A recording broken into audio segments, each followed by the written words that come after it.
Hey, everybody, and welcome back to another edition of the Rising Tide Leadership Podcast, Identity and Influence. My name is Mo, and I'll be sitting in the host chair today because I have with me, as always, Dr. Lim Musito. What's up, man?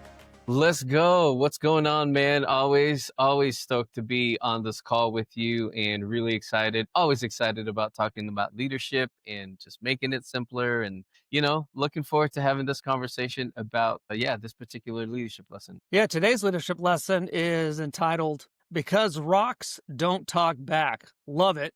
You wrote this one after running one of your leadership program activities, and I think it's a perfect metaphor for the difference between solving problems in theory and leading people in practice. So let's get right to it. Why did you name it what you did, and what is this?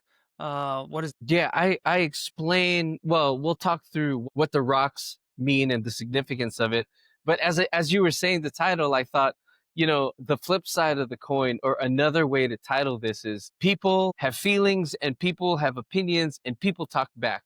And sometimes that makes leadership harder if you don't know how to manage that. And so really that's what this lesson is about. How do I increase my effectiveness? How do I be more efficient when people have their opinions and they just want to share their opinions and they just want to talk back? And so it's a way of figuring out problems and working through solutions without necessarily the noise that a team or people might bring, so that it can help you be a better leader. Can you start by explaining what the chair initiative is and why Sure. it's so powerful of a tool that you use in your leadership program? So I was the director of this leadership program. It was at a college, and we were trying to recruit students for our leadership program. So we were recruiting leaders, giving them scholarships for leadership opportunities. And one of the things that they were doing on we would have a preview day, and they would come, and like 50 kids would come, and we would put them in groups, and then we would set up initiatives or little exercises for them to demonstrate leadership. And one of the initiatives was this chair exercise. And it was a really simple exercise. I would set up 7 chairs facing this way, 7 chairs facing this way, and then an empty chair in the middle. And there were 7 people on both sides. And it was really simple. These guys needed to get to this side. These guys needed to get to the other side. And there was an empty chair. And the only rules were you can only move forward. You can't move back. You can only move to an empty seat. And you can either just move to an empty seat. You can jump 1 person, but you can't jump 2 persons, right? So you have to move forward. You can't jump 2 people, and you can't move backward. But how do you get this 7 people from this side to the other side, and this 7 people to the other side with only 1 empty chair? And there is a solution to it. But when we would run the initiative, it wasn't about completing the exercise. It was never about doing that. I would give them 30 minutes to do it. And yeah, man, they would just try to outlead each other. And the loudest and the most outgoing person would take control. But you quickly learn that the person that spoke first didn't take the time to process or strategize or think through the problem. And then there were those in the background, typically the guys in the back, and they would process through the exercise, but they either didn't have the loudest voices, or they would watch what would happen and never say anything, or they would disengage, right? They'd get on their phones. And that also told me something about their leadership style. And so it really helps you to see how people work together in a pressure situation. They were all competing for a scholarship. And so, how would they step up as leadership? And this chair initiative really helped us to see that. Yeah, and that's some kind of pressure. You only have 30 minutes, and all of our natural tendencies come out, which I'm sure theirs did. So Right. why is it important for leaders to see how other people perform and act under pressure? Man, their tendencies, their natural tendencies, and their personalities shine through in a pressure situation. So they were distracted by the exercise, completing this task in 30 minutes. They weren't paying attention to how they were being, right? They weren't paying attention to how they were presenting. And this allows me then to see the raw reaction to a task. So how you do anything is how you do everything. So they think they're leading by getting everyone's attention and by getting everyone's, by getting control, by being the loudest.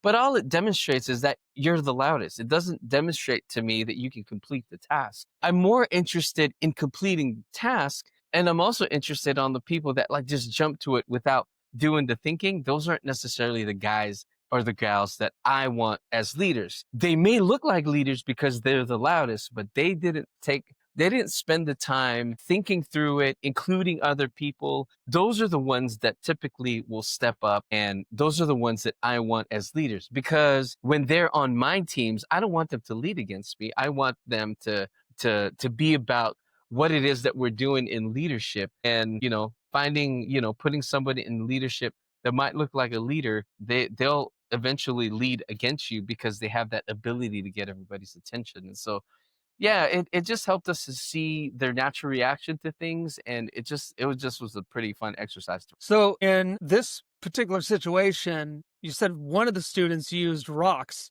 to figure out the problem. Yeah. And man, that's pretty resourceful. So why do you think that his system worked? And when he applied it to the group, why was this effective? Yeah. So there was this one particular student. He took 7 rocks, right, and set up all the spaces, and he took the time to process and strategize and figure out what the pattern was. And instead of figuring it out like on the fly, with the collective attitudes of the group and everybody yelling and screaming and raising their voices, this student was able to process through figuring out what the moves were with the rocks, because rocks don't talk back. That's the title of this lesson. Because he was able to figure out the strategy and he didn't have rocks talking back at him, he was able to figure out the pattern much quicker and a lot more efficiently than the group was yelling at each other. I don't need a loud person. I don't need people that can be loud and look like a leader. I need people that can get stuff done and lead others through it. Now, the question was the guy that used the rocks, was he able to step up and share the strategy to get it done? Or would he sit back and just, feel good about figuring it out and not share? Because I need that person to be able to communicate that to the team. And, it's about getting the team through that exercise. And this particular student was able to do that. That makes me think of in the Army, before we do something, before we take on a mission, they do what's called a rock drill, but it's not ROCK, it's ROC, which is rehearsal of concept.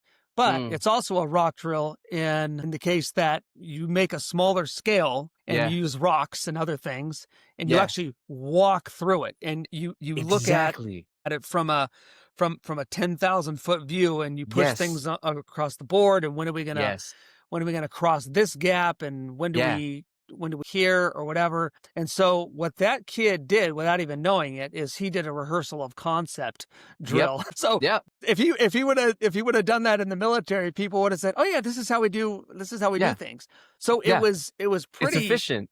Yeah, and it was cool that he saw the value in that. Yeah. Because in the Army, if we were to just go do a mission without doing a rock drill, you can mess some things up. But when you give everybody a visual, they think to themselves, okay, this is where I go. This is what I do. This is phase 1, phase 2, etc. Yeah. And so you told this student, rocks don't talk back. And I love that.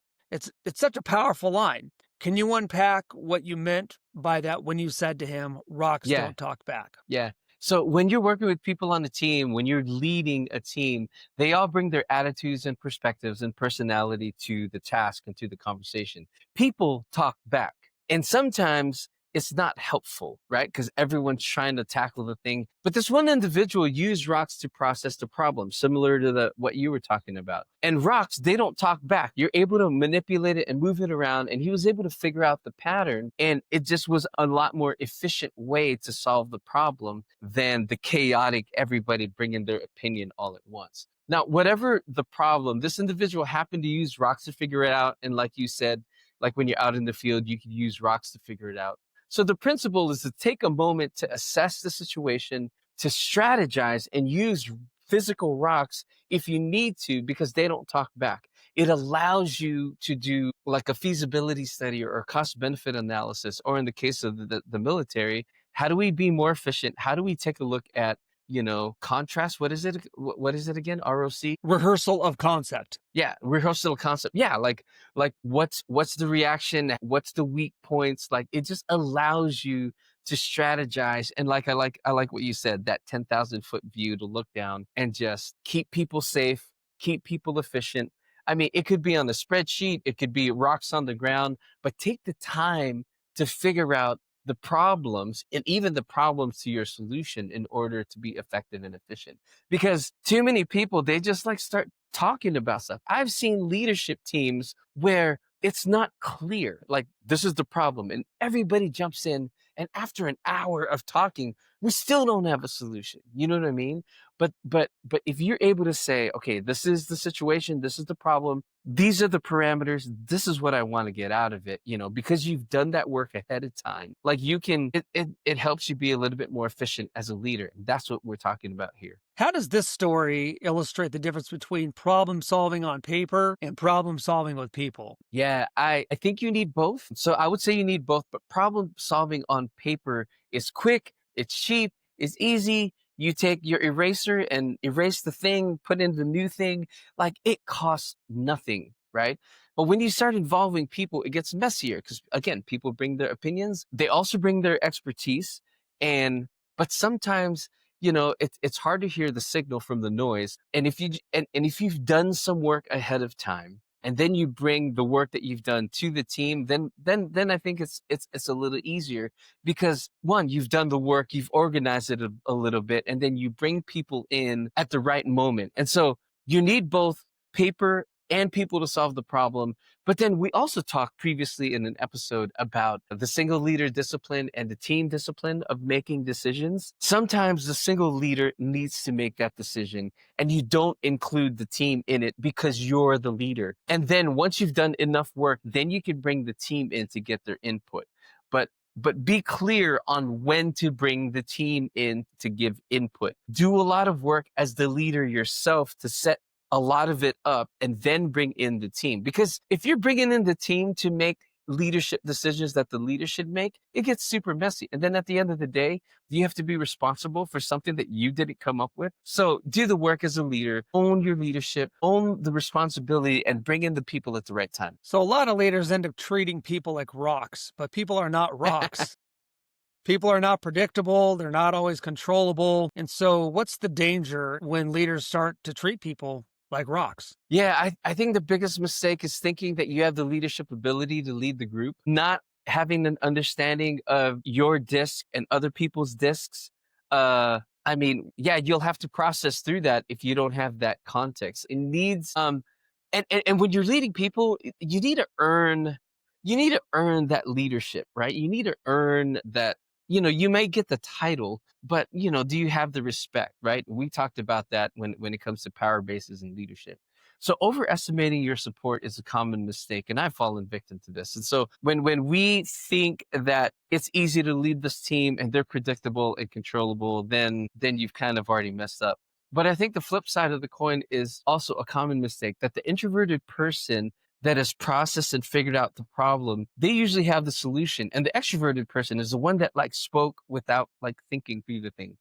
So I think having an understanding of people and their personality and the disc assessment really just kind of helps you to be more efficient. And so, yeah, to assume and to overestimate your support is, I think, something that happens to younger leaders, because the older you get and the more mature you get in your leadership and the better you are at leadership and leading people and the better you are at understanding people's discs and their personalities, you don't necessarily fall into this trap. Yeah, for our YouTube audience, we've got all of these identity and influence episodes in the YouTube playlist. So go listen to those. We started with the top 50. We're almost done with all 50. So I told Lem he's got to come up with 50 more. So he's working diligently on that. But in those other YouTube episodes, Lem, you talk a lot about communication, emotional intelligence, how important those are in leadership. So how does this example in this episode today highlight the need for both? Man, you definitely need both for leadership. I think emotional intelligence helps you to understand your audience and your team and who you're talking to. It also helps you to understand when to have particular conversations and then how to communicate those things. You definitely need both to lead. Some will have the ability to communicate, like I said, those extroverted leaders that can get people's attention because they can scream and yell, but they may not have the emotional intelligence or just the intelligence to strategize and figure stuff out. And then vice versa, you may have the emotional intelligence to know when and to figure some stuff out, but if you're not able to communicate, then you're not leading. So Having both and the ability uh, and the skill in both really helps you to be effective in leadership. What role do emotions, opinions, misinterpretations play in group dynamics? And what can a leader do to prepare for those? Man, there's a lot I've been seeing about this lately.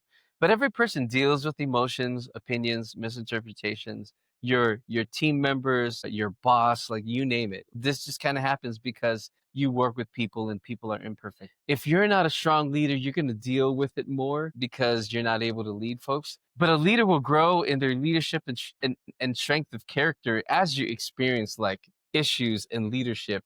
The strength of identity to know how to deal with people and lead with people really kind of matters. That's why we talk about emotional intelligence. We talk about communication. We talk about discs and people's personalities. Like the more you know and the more you understand people, the better you become at leading people. I mean, just like you said, go to the playlist, look at all of the things that we talked about: power, managing, passions, and skills. Like we cover all these little characteristics of leadership that help you to become better. But emotions and opinions and misinterpretations just kind of happen in relationships and in leadership and in teams. And being able to spot those and to communicate effectively through those will help you be better. But it'll happen. Yeah, I think a lot of leaders are pretty good at creating logical strategies, getting ready to put things into place, but then they think to Yeah. themselves, man, I'm just not good at the people side of leadership.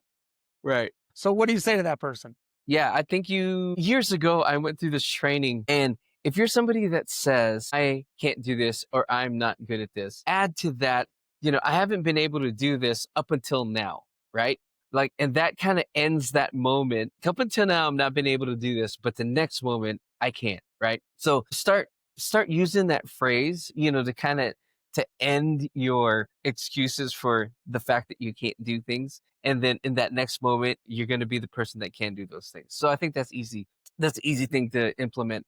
But then also start small, speak up in comfortable settings first, and then build up to speaking up in uncomfortable settings. I mean, you can't do a thing until you do a thing, right? So you need to stop thinking that you can't do a thing.